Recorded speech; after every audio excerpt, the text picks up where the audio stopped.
Hello, my name is Osha. I like talking about American presidents and US history, world history, international law, and everything in between. Well, I haven't talked about American presidents in a while, so today I'm going to do some American presidential trivia. I'll start with the simple stuff and talk about the second tallest president we've ever had, right? The second tallest president we've ever had uh, was not Thomas Jefferson. It's not President Donald Trump. These are very tall men. But it was Lyndon B. Johnson. Lyndon B. Johnson stood at 6 feet 3.5 inches, right? So that's next to the tallest president, Abraham Lincoln, who stood at 6 feet 4 inches. Abraham Lincoln, of course, my favorite American president. Interestingly, for a long time, many people think George Washington was the tallest American president. No, he wasn't. He wasn't even the second. In fact, Thomas Jefferson stood taller than George Washington. I'm sorry. Thomas Jefferson stood at 6 feet 2.5 inches. Very lanky though. But George Washington stood at 6 feet 2 inches. Right. So it's funny that when uh, when John Adams became uh, president, uh, he was flanked by both two tall men. That's George Washington and Thomas Jefferson, who was his vice president. So and John Adams wasn't a tall man. He was rather he was squat and portly.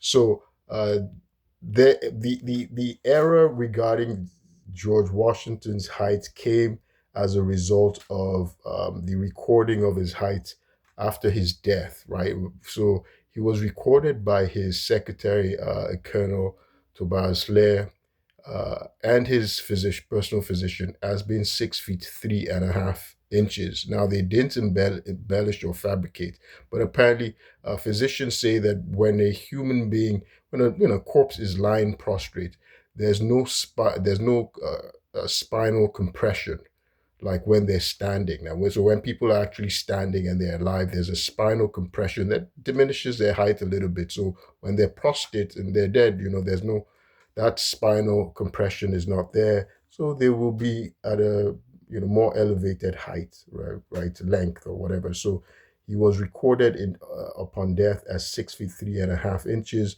but in life he stood at 6 feet 2 inches. That's George Washington. So Thomas Jefferson was actually taller than George Washington, but Thomas Jefferson was very lanky, very scrawny, very ungainly, uh, in posture. But while George Washington, he stood tall, robust, and so maybe he gives, there's some people who look taller than they actually are. So, yeah, so George Washington stood at 6 feet 2 inches, and Lyndon B. Johnson stood at 6 feet 3.5 inches, our second tallest president.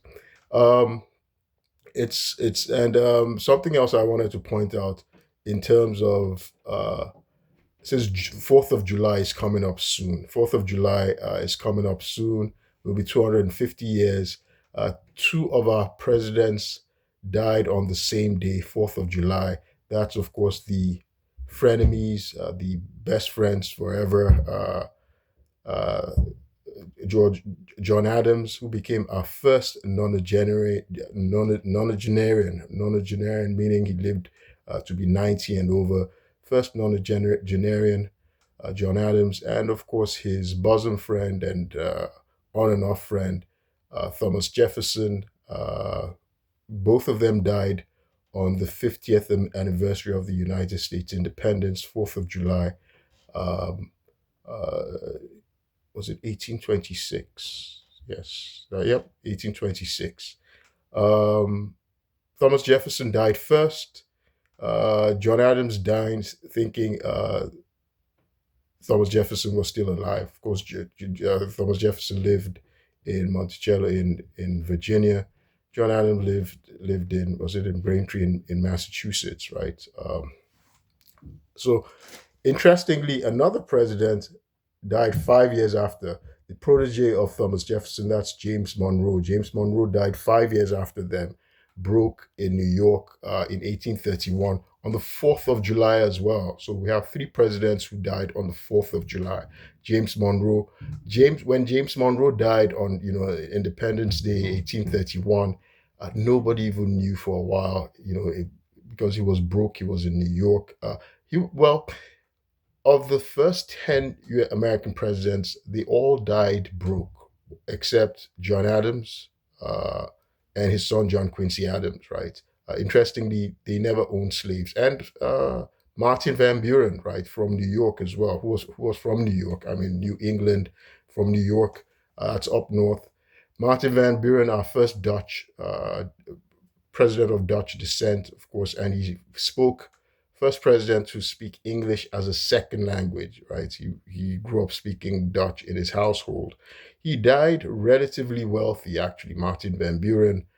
In today's dollars, he died with a net worth of about $25 million. In today's dollars, that is where you can convert it. So he died relatively wealthy. Uh, Interestingly, he was not a major holder like John Adams and John Quincy Adams. Later on, he would form a party that was against slavery. Um, he, however, owned one slave throughout his lifetime, one black servant who escaped. And when he escaped, he didn't try and find him. And he was like, he could be sold off on condition that he wasn't maltreated. So he was against slavery. He owned one slave a servant, male black servant who escaped. He never tried to find him. So interestingly, but everybody else in the top 10 who were slave owners, they died broke. It very interestingly. But again, it was as a result of their sacrifice to the presidency. So in the beginning, of course, the presidents didn't have a pension. I think their salary was about $25,000 back then. They didn't have a pension. George Washington tried to be president without earning a salary because he had come into office a very wealthy man. He had initially been one of the wealthiest people in America. He was a wealthy planter, but he ended up being broke, just like Thomas Jefferson, James Madison, James Monroe. They came in very wealthy because they inherited a lot of uh, large slave holdings, estates. They came from wealthy families. But after the presidency, they couldn't manage their affairs. They ended up dying broke. They ended up being broke. So those were the first 10 presidents. A tremendous amount of sacrifice they made for Americans, for the nation. Um, so I thought I should share just a little bit of that, presidential trivia.